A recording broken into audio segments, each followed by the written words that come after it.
Let's learn about copyright and plagiarism.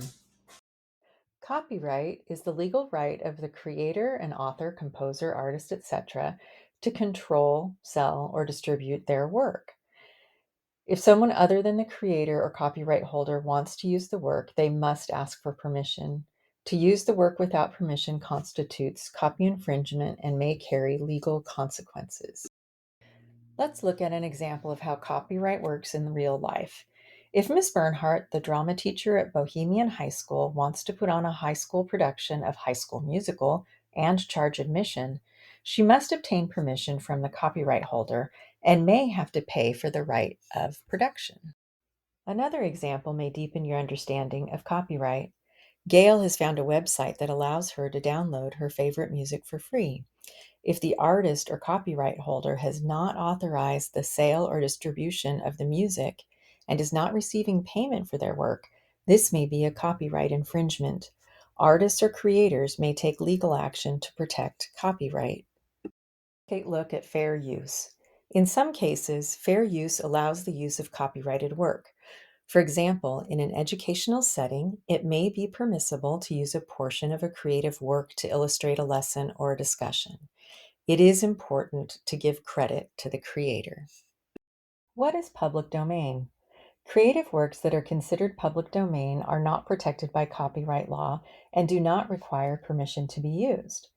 Determining public domain has many facets, but a general guideline is that copyright expires 70 years after the creator's death. Sometimes creators declare their work as part of the public domain. It's important for students to know and understand what plagiarism is and to know how to take steps to avoid committing plagiarism. Plagiarism is using the creative or original work of another and passing it as your own. Plagiarism is cheating. Let's look at an example of what plagiarism is. Ginny has waited until the last minute to do a book report on Bridge to Terabithia. In a panic, she turns to the internet and copies a summary. She has not credited where she found the summary and has turned it in as if it is her own. This is one example of plagiarism.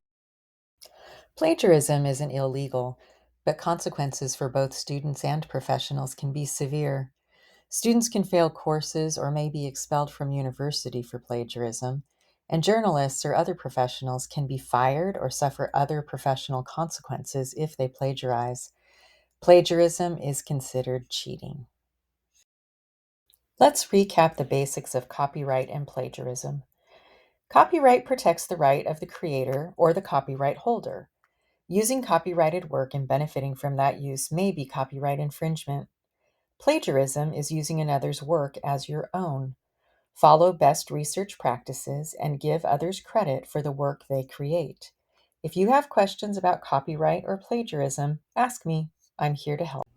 If you have questions about copyright or plagiarism, come into the library on Mondays and Tuesdays or email me at elizabeth-giorso@scusd.edu.